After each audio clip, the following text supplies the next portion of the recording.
बिस्मिल्लाह वस्सलामु अला रसूलुल्लाह वसल्लल्लाहु नबील उम्मी। दोस्तों, ऑन एयर मटीरिया मेडिका के हवाले से आज की दवाई है एलोज़।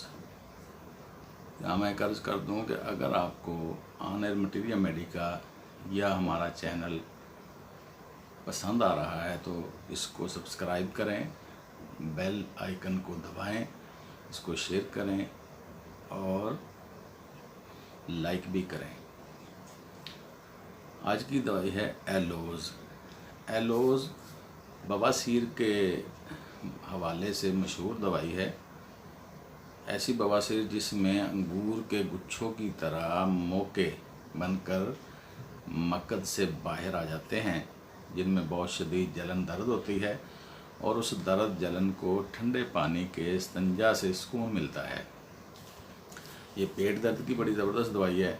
पेट में ऐसा दर्द होता है जैसे लहरें उठ रही हों, जैसे वट जिसको कहते हैं हमारे इलाके में, जैसे यानी मरोड़ जिसको कहेंगे आप, मरोड़ आता है, साथ आँव गिरती है, आँव यानी बलगम साथ चर्बी सी आ रही होती है पखाने में, और हर पखाने के लिए बहुत ज़्यादा ज़ोर लगाना पड़ता है, जिससे मकद में भी दर्द होता है, पेट में भी दर्द होता है, मरोड़ के साथ दर्द आता है। और इसकी एक बड़ी ज़बरदस्त अलामत है कि आप देखेंगे कि इसमें लूज़ मोशन रहते हैं। लूज़ मोशन, ऐसे लूज़ मोशन जो हवा के अखराज से भी ख़ता हो सकता है।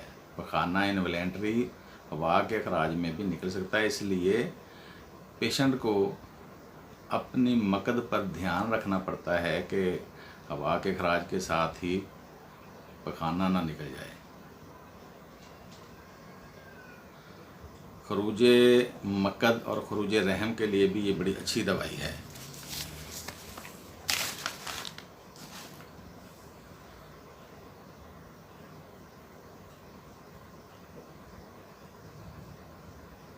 नाफ के गिर्द का दर्द, नाफ के गिर्द से घूमता हुआ सा महसूस होता है। पखाना आग जैसी जलन वाला होता है। हवा के अखराज के साथ पखाना निकलना इसकी बड़ी अलामत है। दूसरा, ठंडे पानी से सुकून मिलना इसकी अलामत है। किसी किसी मर्ज़ में या किसी किसी पेशेंट में खून की उल्टी भी देखी गई है। मोके जो मकद से बाहर लटक जाते हैं, जब तक उंगली के साथ मरीज़ उनको अंदर नहीं कर लेता तब तक बहुत शदीद दर्द रहती है। उस शदीद दर्द पे भी एलोज़ बहुत ज़बरदस्त काम करती है। और इसका है, इसके लिए बड़े ज़बरदस्त एक सिम्टम है कि अगर आपने बहुत सारी दवाइयाँ खा कर अपने मैदा को, अपने पेट को, अपने जिस्म को बहुत ज़्यादा कमज़ोर कर लिया हो, बहुत ज़्यादा दवाइयों का इस्तेमाल हुआ हो और अब दवाइयाँ काम करना कम कर रही हैं या काम करना छोड़ दिया है, तो आप एलोज़ का इस्तेमाल करेंगे। एलोज़ के मावन के तौर पर सल्फ़र बड़ा ज़बरदस्त काम करती है। तो आज की दवाई थी दोस्तों एलोज़। उम्मीद है कि आपको ये सिलसिला ज़रूर पसंद आ रहा होगा।